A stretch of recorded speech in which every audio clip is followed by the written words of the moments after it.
Chop's injury and the way they played? Well, I mean, I thought Elkino Watson did some really good things. Luke Sager's playing really good for us. Todd Chandler is a guy that just keeps showing up in every scrimmage. He doesn't do everything right. He's still young. You know, he'll jump off sides. So had a late hit on the quarterback tonight. He had three penalties last week. But he's kind of feast or famine. I mean, he's going to get a 15-yard penalty against you, or he's going to make a sack.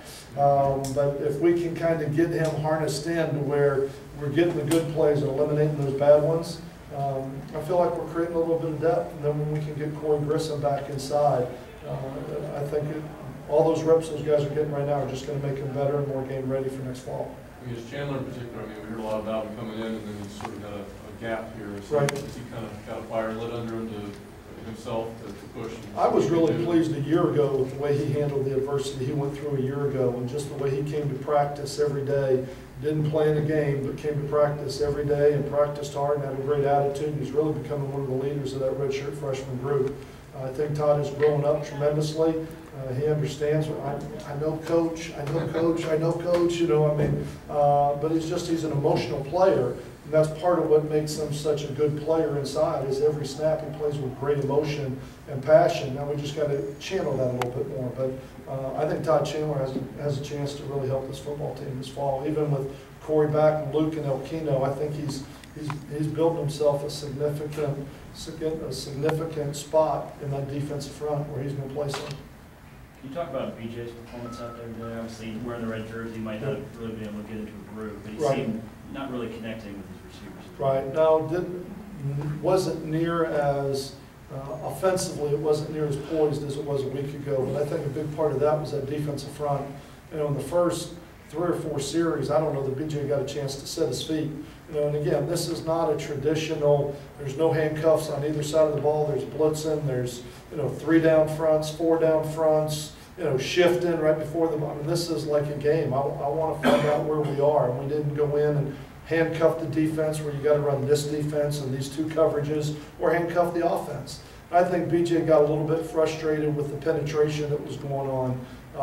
And then it started to show where he started to do a couple things on his own. I'm not discouraged with it in any way, shape, or form with BJ's performance tonight. I think it's pretty hard to evaluate a quarterback when he's running around the way he was, most of the day. He got that one safety, which I thought was a bad call because he threw it right over a receiver's head that was sitting on the on the sideline. Threw it right over his head. I thought he made some good decisions. He didn't take sacks. He ran around when things broke down, which happened quite a bit tonight. And that's when you see, that's when the red jersey needs to come off him. But to me, it wasn't worth putting him back there and letting them just take free shots on him tonight. I've seen BJ take hits for 2 years. I don't need him to prove to me that he's tough enough. So I'm not really discouraged with that tonight, but never were really able to get into a rhythm offensively with the passing game. Time for 2 more? Yeah, nobody's significantly back up. No, Ryan Gibbs was on the ground with shoulder, came back in, just a stinger, and then had Todd Chandler, who had just tweaked his ankle when he came back in. So outside of that, I think we're pretty good. I'm sure there'll be bumps and bruises, and there'll be some guys in the training room tomorrow, but nothing significant. You guys good?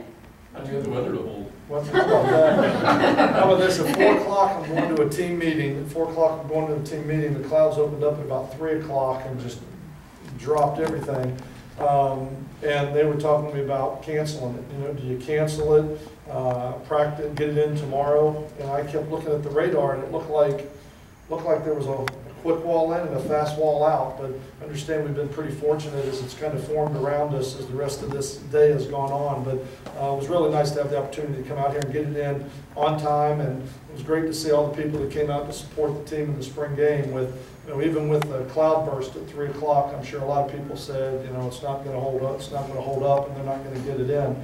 But there were quite a few people that came out and to have the opportunity to watch this football team. And I'm really thankful and grateful to the people that came out and supported this team tonight. Thanks, Coach. Appreciate it.